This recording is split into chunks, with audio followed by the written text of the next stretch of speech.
Mukunda jewellers మొట్టమొదటి factory outlet ఇప్పుడు కూకట్పల్లి, కొత్తపేట్, సోమాజిగూడ మరియు ఖమ్మంలో. నమస్తే రమగారు. నమస్తే జయ. మనము ఒక బ్రేకింగ్ న్యూస్ చూస్తా ఉన్నాము. లడ్డు మీద ఒక వివాదాస్పద వ్యాఖ్యలు వింటున్నాము. ఏది నిజమో ఏది అబద్ధమో అసలు ఏం జరుగుతుందో తెలియని పరిస్థితి. ప్రతి ఒక్కరికి కూడా ఒక ఆశ్చర్యకరమైన విషయం అన్నమాట. మీ స్పందన ఏంటండి? అంటే ఇంతగా మత విశ్వాసాన్ని దెబ్బతీసేంత పని జరుగుతుందని ఎప్పుడు నమ్మలేదు జయ. చాలా వింతగా అనిపిస్తుంది. నిన్న పొద్దుటి నుంచి ఆ న్యూస్ కనపడిన దగ్గర నుంచి అన్నం బాగా పోవట్లేదు. ఈ ఇన్ని సంవత్సరాల నుంచి ఎంత విశ్వాసంతో ఉన్నాము, కళ్ళ నీళ్ళు వచ్చే పరిస్థితి కాదు. ప్రసాదం అంటే అన్నం కంటే ఎక్కువ.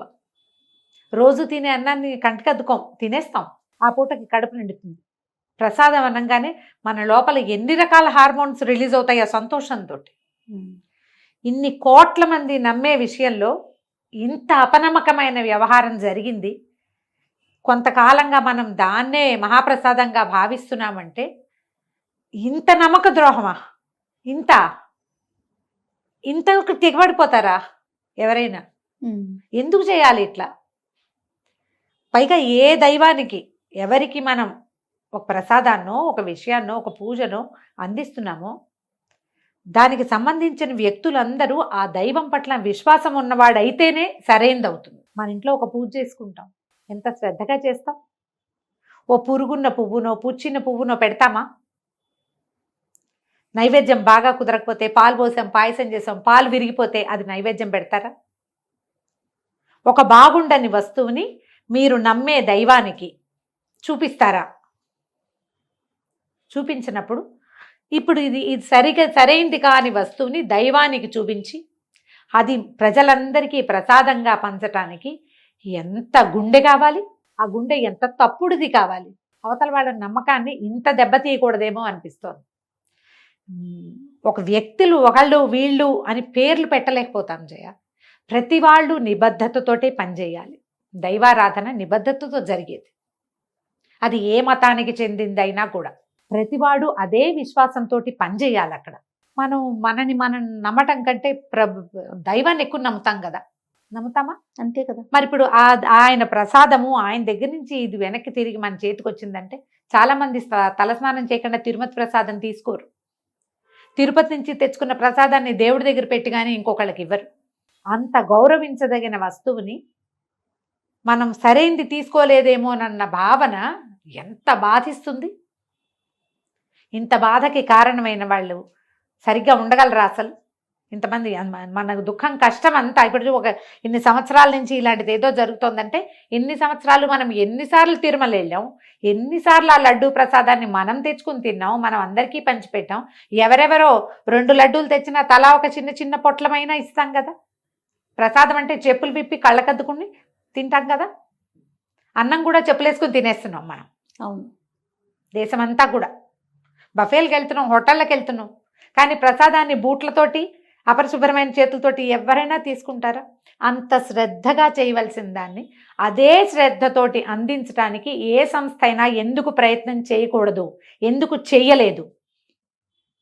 భారతదేశం కాదు, ప్రపంచంలో ఉన్న అందరు భక్తులు ఈ సంస్థలని ప్రశ్నించాలని ఉంది నాకు. ఇంత నమ్మక ద్రోహం చేస్తారా? భగవంతుడి పట్ల నమ్మకాన్ని తీసేయటమే కదా ఇది. ఇంత లోపల దెబ్బ కొట్టచ్చా? నువ్వు వీపు మీద 2 దెబ్బలు కొడితే పోతాయి. ఇది ఆత్మలో కొట్టే దెబ్బలు ఎట్లా పోతాయి? నమ్మకం మీద, విశ్వాసం మీద కొట్టే దెబ్బ పోతుందా? నమ్మగలమా? ఇంకా ఎక్కడ ఏ ప్రసాదం తీసుకున్నా అయ్యో ఇదేమిటో, ఏం తింటున్నామో అనిపిస్తుంది కదా. ఎంత బాధగా ఉందంటే టీవీ చూస్తుంటే కడుపులో దేవేస్తాం. ఇది మనం తెచ్చి పంచాం కదా, మనం తీసుకున్నాం కదా, ఇది తప్పు కాదా? దేనికోసం చేస్తారు? ఏది శాశ్వతం ఇక్కడ? నమ్మకం ఒక్కటే కదా శాశ్వతమైంది. అంతే కదా. ఈ అశాశ్వతమైన వాటి కోసం శాశ్వతమైన భగవద్భక్తిని మనం ఎక్కడికి చేరాలో, ఎక్కడి నుంచి వచ్చామో దాన్ని అవమానించటం, దాని తాలూకు గొప్పతనాన్ని తగ్గించటం ఎంత తప్పు. ఎవరైనా ఎందుకు చేయాలి ఇంత? ఒక్క క్షణం కళ్ళు మూసుకుంటే ఎక్కడికి వెళ్ళిపోతామో తెలియదు కదా మనం. దేనికోసం చేస్తారు ఎవరైనా? విచిత్రంగా వింతగా అనిపిస్తుంది. మనం చూడు, రాముడిని నమ్మే దేశం మంది. సంవత్సరం క్రితం, ఏడాది కూడా కాలేదు ఇంకా, రాముల వారి పునఃప్రతిష్ఠ చేసి దేశమంతా ఉప్పొంగిపోయింది. ఇంకా అయోధ్యకి దారులు వెళ్తూనే ఉన్నాయి. కలియుగ ప్రత్యక్ష దైవమైన వాడికి ఇంత అవమానమా? 2 యుగాల క్రితం ఉన్న రాముణ్ణి మనం కొలిచి పూజించుకుంటున్నాం. ఈ యుగానికి ప్రత్యక్ష దైవమైన వాడిని ఇంత అవమానిస్తామా? ఎందుకు దీనికి ప్రతిక్రియ చేయలేకపోతున్నాం? మనం గట్టిగా ఎందుకు ప్రశ్నించలేకపోతున్నాం? ఇది నిజమో కాదు, ఇంకా పూర్తిగా దాని మీద నిర్ధారణ ఏర్పడిందో లేదో తెలియదు మనకి. కానీ ఆ మాట వింటేనే వింటే ఒళ్ళు జలదరించట్లా? దుఃఖం కష్టంగా ఉంది జయ. మన నాన్నని నాన్న కాదంటే ఎలా ఉంటుందో, మన ప్రసాదాన్ని అది సరైంది కాదంటే అలాగే అనిపిస్తోంది నాకు. నా వరకు నాకు చాలా పెద్ద కష్టంగా ఉంది జయ. ఇది ఎన్నో జరుగుతాయి మానవ తప్పిదాలు. మానవులు క్షణికోద్రేకంలో 100 రకాల పనులు చేస్తారు. ఆడవాళ్ళ పట్ల అవజ్ఞగా ప్రవర్తిస్తారు, వృద్ధుల పట్ల అవమానకరంగా ప్రవర్తిస్తారు, పిల్లల్ని హింసిస్తున్నారు, ఏవేవేవేవో చెడ్డ పనులు చేస్తున్నారు. ఎంత చెడ్డ పని చేసినా ప్రతి వాడికి వాడి నమ్మకం ఒకటి ఉంటుంది, ఆత్మ ఉండాలి. అది లేనిది మనుషులు మన లేం కదా, మనిషి అన్నవాడు లేడు. ఇంత ఆత్మద్రోహం చేస్తారా ఎవరైనా? ఎవరో ఒక వ్యక్తినో ఒక మనిషినో ఒక సిచ్యువేషన్లోనో కాకుండా పూర్తి విశ్వాసాన్ని తీసేసే పని ఇది. తప్పకుండా ఈ దోషులకి శిక్ష పడాలి. వాళ్ళు ఎవరో వెలుగులోకి రావాల్సిందే. ఒకవేళ ఇలాంటిది ఏదీ జరగలేదు అంటే ఊపిరి పీల్చుకుంటాం మనమంతా. ప్రపంచంలో ఉన్న ప్రతి భక్తుడు ఊపిరి పీల్చుకుంటాడు. అలాంటి రోజో ఇలాంటి రోజో తప్పకుండా ఇది జరిగి తీరాలి, తెలిసి తీరాలని అనిపిస్తుంది. ఇప్పుడు ఇంతకాలం తిన్నాం, మన విశ్వాసం దెబ్బతినిపోయింది కదా అంటే భగవంతుడు ఉన్నాడు కాబట్టి బయటపడింది. లేకపోతే తెలియకపోతే మనం ఇలాగే ఉంటాం కదా ఈ చీకట్లోనే. అంతేగా. భగవంతుడికి నివేదన చేసేది కానీ, ప్రసాదంగా వినిమయం చేసేది కానీ, సరైనది చేస్తేనే మనకి ఏదైనా దానివల్ల ఫలితం లభిస్తుంది. సరైంది కానప్పుడు చేసిన పనికి ఏ ఫలితము లభించదు. మన శాస్త్రాలు చెప్పేది అదే కదా. ఎవరైనా ఇది గుర్తెరిగి ప్రవర్తిస్తేనే మంచిది. లేకపోతే ఈ రామాయణపు గాథల్లో ఒక కథ చెప్తారు. ఒక కుక్క వీడెవడో నన్ను కొట్టాడు అని రాముల వారిని అడుగుతుంది. శిక్ష వేయొద్దు ఇతన్ని దేవాలయాల మీద అధికారిగా నియమించు, తప్పు చేసిన వాడిని, దైవద్రవ్యం తిన్నవాడు కుక్కై పుడతాడు, నేను అలాగే పుట్టాను, వీడు కూడా కుక్కలా పుడతాడని చెప్తుంది. దైవద్రవ్యాన్ని అపహరించిన వాడికి ఏ జన్మ వస్తుందో మనకి గ్రంథాల్లో చెప్పబడింది. ఆ దారికి వెళ్ళొద్దు ఎవరైనా సరే. సరైన దారిలో వెళ్తే మీ విశ్వాసము దెబ్బతినదు, మా విశ్వాసము దెబ్బతినదు. బాధగా లేదా జయ తలుచుకుంటుంటే? అవునండి. కడుపులో తిప్పుతుంది, దుఃఖంగా, చాలా కష్టంగా ఉంది. ఏమిటిది, ఇక్కడ ఎక్కడికి వెళ్తున్నాం మనం అనిపిస్తోంది. జనరల్గా నేను ఇలాంటి వాటికి దేనికి మాట్లాడను. ఇది ఎంత పెయిన్ఫుల్గా ఉందంటే 2-3 సార్లు మాట్లాడేసరికి చేతులోనికి కళ్ళలోంచి నీళ్ళు వచ్చేస్తున్నాయి. ఇదే తిన్నాం మనం అనిపిస్తోంది, పంచాం అనిపిస్తోంది, ఇంత పని చేయించారు మనతోటి అనిపిస్తోంది. ఎందుకు వాళ్ళు బాగుండాలి? వాళ్ళకు కూడా సరైన సమాధానం లభించాలి కదా ఎవరికైనా కూడా. దయచేసి దీన్ని ముందుకు తీసుకెళ్దాం, దీనికి సరైన సమాధానాన్ని తీసుకుందాం మనం. దానికోసం ప్రతి వాళ్ళు ప్రయత్నం చేద్దాం. పైగా టీటీడీ అంటే ఎన్ని వందల సంవత్సరాల నుంచి ఉన్న సంస్థ, ఎంత నమ్మకం ఉంది. ఈయన కలియుగ ప్రత్యక్ష దైవం అంటే మనమేనా, మన భారతదేశంలోనేనా? ప్రపంచపు నలుమూలల నుంచి వచ్చే వాళ్ళ ఫారినర్స్ కనపడతారు, ఇతర మతస్థులు కూడా కనిపిస్తారు. ఇతర మతస్థులు ఇచ్చినటువంటి బంగారు కమలాలతోటే సహస్రదళ పాద పద్మారాధన చేయించుకుంటాడు స్వామి. మన మతం వాళ్ళు ఇచ్చినవి కాదవి. ఎన్నో మత విశ్వాసాలన్నిటికీ ఆలవాలంగా ఉండేటువంటి మహాస్వామికే ఇటువంటి అన్యాయము, ఇటువంటి అవమానము జరిగితే ఎంతమంది కోట్ల మంది భక్తుల మత విశ్వాసాలని మీరు దెబ్బతీసినట్టే కదా.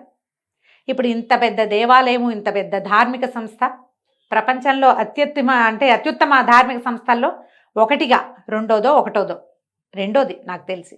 ఇంత గట్టి ఇది ఉన్నప్పుడు, ఇన్ఫ్రాస్ట్రక్చర్ ఉన్న చోటే ఇలాంటి పని జరిగితే ఇక చిన్న చితక దేవాలయాల్లో ఇంకా ఎలాంటివి అయిపోతాయో.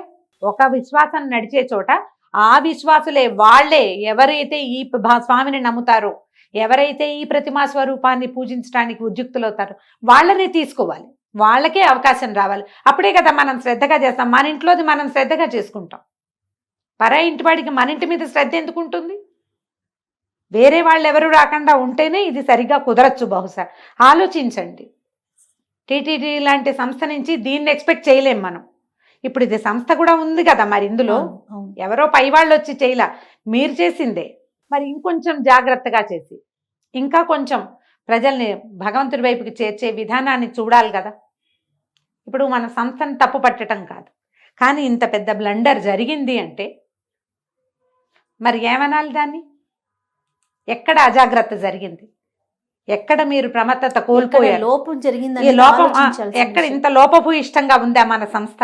ఇంత పెద్ద తప్ప ఏదో ఒక చిన్నదో పొన్నదో కాదే. మహాప్రసాదం తిరుపతి లడ్డి పేటెంట్ ఉన్న ఇది కదా, ఎన్నాళ్ళైనా పాడయ్యేది కాదమ్మా ఇది వరకు. ఇప్పుడు తొందరగా వాసన ఎందుకు వచ్చింది? తొందరగా ఎందుకు చెడుతోంది ప్రసాదం? ఎక్కడ? పైగా ఇదివరకట్లాగా చేతులతో చేసేది కాదే, ఇప్పుడు చాలా మెషినరీ అవి కూడా వచ్చినాయి, మనం అప్పుడప్పుడు చూస్తున్నాం. మరి ఇంత ఉన్నప్పుడు ఈ కాస్త నిర్వహణ లోపమో, జాగ్రత్త లోపమో, టెస్టింగ్ లోపమో ఎందుకు జరగాలి? ఇన్ని వేల మందికి అన్నం పెడుతుంది టీటీడీ. ఎంతమంది ఉద్యోగులు ఉన్నారు?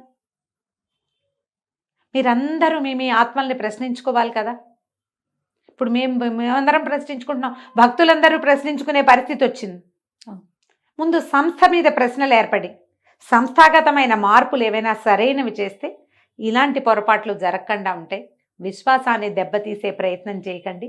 మనుషుల మనగడకి మనం బతికి ఉండాలంటే విశ్వాసమే ముఖ్యం. ఆహారం ఎంత అవసరమో, గాలి ఎంత అవసరమో, విశ్వాసం అంత అవసరం. నమ్మకం కావాలి, దైవం పట్ల నమ్మకం ఉండాలి మనకి. ఈ ఆరాధన మీద అపనమ్మకాన్ని గనక కలిగిస్తే దేశం చాలా తొందరలోనే నాశనం అయిపోతుంది. జాగ్రత్త వహించండి దయచేసి. నమస్తే. నమస్తే జయ.